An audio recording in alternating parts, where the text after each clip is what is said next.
भाइयों को नमस्कार।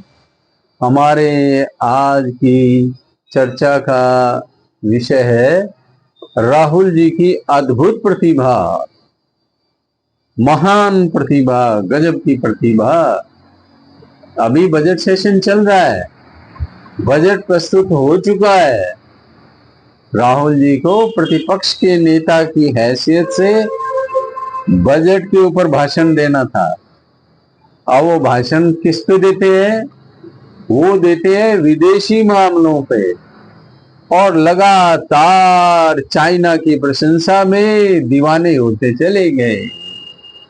भारत अमेरिका संबंधों में बिगाड़ हो जाएगा, ऐसी ऐसी बातें करते रहे। बिगाड़ तो नहीं होगा, लेकिन बिगड़ सकते हैं ऐसी बातों से। और भारत के प्रतिपक्ष के नेता ऐसी चर्चाएं बड़े रस ले लेकर के बोले जा रहे हैं। इसके अलावा बजट फिर नहीं बोल करके जाति जनगणना और जातीय संतुलन, उस पे चर्चा चल रही है। बोले जा रहे हैं, चर्चा क्या चले जा रही है, बोले जा रहे हैं। तो ये तो तुम्हें करनी चाहिए थी, यदि कोई कमी है तो। आप लोगों का इतने टाइम तक राज रहा, आपने क्यों नहीं किया? और भाई, पिछड़ों का आरक्षण तो वीपी सिंह जी ने लागू किया, जो आपके प्राइम मिनिस्टर नहीं थे। उन्होंने अपनी राजनीतिक बाध्यताओं को देखते हुए इसको लागू कर दिया। अब तुम पिछड़ों, अगड़ों, SC ST, इनके ऊपर चर्चा करते रहे, बोलते रहे। बजट में इसका मतलब ये मान लिया जाए कि बजट परफेक्ट है, बजट में कोई भी कमी नहीं है, ये बजट जन आकांक्षाओं के अनुकूल है। तभी लोकसभा में प्रतिपक्ष के नेता इस पर बिल्कुल ही नहीं बोल पाते, और पहले दिन से ही उब चुप हो गए थे। जब तुम्हें बोरिंग लग रहा था, शायद समझ में नहीं आया, ये बजट और आंकड़ेबाजी है भी टेढ़ी मेढ़ी, और राजनीतिक बातें करना, आक्षेप लगाना, बोलते रहना, कुछ का कुछ बोलते रहना, वो बड़ा आसान है। ये बड़ी दिक्कत वाला काम है, ये गणनाएं करना, टैक्स का क्या हुआ, फला क्या हुआ, डिप का क्या हुआ, ये बड़ा बेकार का काम है। आप पढ़े लिखे व्यक्ति हैं, और आपने अपनी पढ़ाई बजट फजट में तो नहीं लगाई, आपने लगाई है इधर उधर की बातों में। ये तो हमारे गांव देहात के नेता ही बोल लेते हैं ऐसे तो।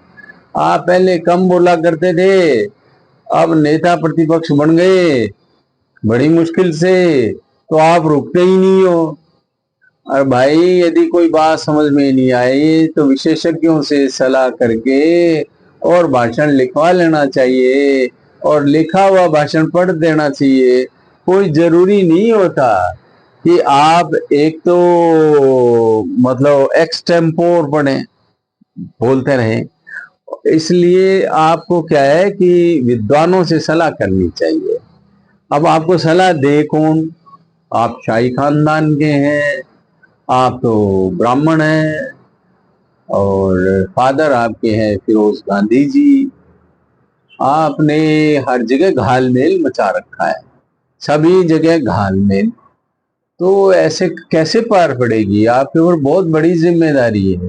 भारत एक बहुत बड़ा लोकतंत्र है, और इसका प्रतिपक्ष का नेता यदि ऐसे बोलेगा, जहां बड़े बड़े संसद में धुरंधर रहे हैं, उन धुरंधरों को याद करो तो बहुत लंबी लिस्ट है। चंद्रशेखर जी है, कभी चरण सिंह जी भी रहे, बहुत बड़े बड़े लोग रहे, कोई CPM के लीडर रहे, जबरदस्त। और वो कैसे कैसे वक्ता थे। अब क्या है कि ये तो खिलंदड़पन है, और अंग्रेजी में चालू हो गए। मान लिया आपकी अंग्रेजी तो ठीक है, हिंदी से अंग्रेजी आपकी मातृभाषा जैसी लगी मुझे जैसे विदेशी आपकी भाषा अच्छी समझते हैं, और विदेशियों की भाषा आप अच्छी समझते हो। यहाँ की भाषा हिंदी तो आज तक आप नहीं बोल पाए, अब बोलोगे कैसे? आपके तो पीछे मम्मी जी भी नहीं बोल पाई। तो जनता के से बोलना है, अपने बात करनी है, संवाद करना है, खेत खलिहान के लोगों से संवाद करना है, मजदूरों से करना है, मेहनत कश लोगों से करना है, तो उनकी बोली तो बोलो।